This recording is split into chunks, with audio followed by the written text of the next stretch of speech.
G வணக்கம் G. அத வச்சுனா கொஞ்ச நாள் ஜாலியா இருந்த போல ஆக்டிங் செய்யாமா? ஆமா ஜி ஆமா. இனிமேல் நீ ஆக்டிங் செய்யமா வேணாம். கொஞ்ச நாள் அவரு இருக்கட்டும். அவருக்கு என்ன தெரியும்? அவருக்கு ஒன்றும் தெரியாதுன்னு எல்லாருமே தெரியும். கொஞ்ச நாள் அவர் இருக்கட்டும். இப்போ நீ வேணாம். ஓ ஜி ஜி நானே இருக்கேன். நல்லா இருக்கு. நானே இருக்கேன். நான் சொல்றதை கேறீங்களா இல்லையா?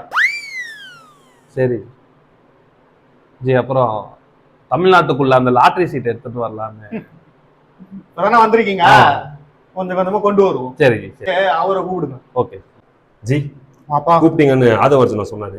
ஆமா, இனிமேல் அவரை ஆக்டிங் சிஎம்மா இருக்க வேண்டாம்னு சொல்லிட்டேன். ஏன்? இனிமேல் நீங்க சிஎம்மா இருங்க தமிழ்நாட்டுக்கு.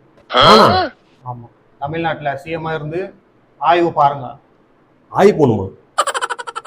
கிளம்புங்க, அவரே வர சொல்லி. இல்ல கேட்டேன் ஜி. தமிழ்நாட்டை ஆய்வு பாருங்கன்னு. ஆய்வு பார்க்கலாம். பாத்துறேன் ஜி.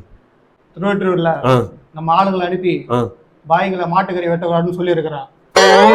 நான் ஏதாவது கேட்கணுமா? அத நீ ஒன்னும் கேட்க வேணாம்.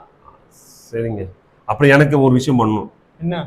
அந்த 700 சில்லற மது கடையை அடைச்சல. ஆமா, அது மாதிரி ரெஸ்டாரண்ட் பார் ஒன்று திறக்கிறேன். அதுக்கு நான் என்ன பண்ணணும்? கொஞ்சம் சைன் ஏதாவது போட்டு கொடுத்தீங்கன்னா ஓபன் பண்ணிடுவேன். சைன் தானே?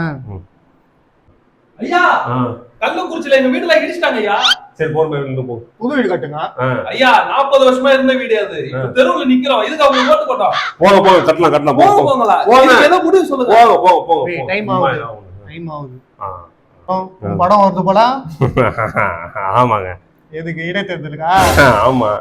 நீங்க மட்டும் உங்க ஆளுங்களுக்கு மாவா பான் பழம் கொடுக்குறீங்க.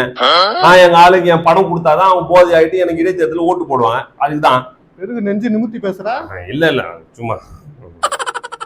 வாழ்த்துக்கள். சரி.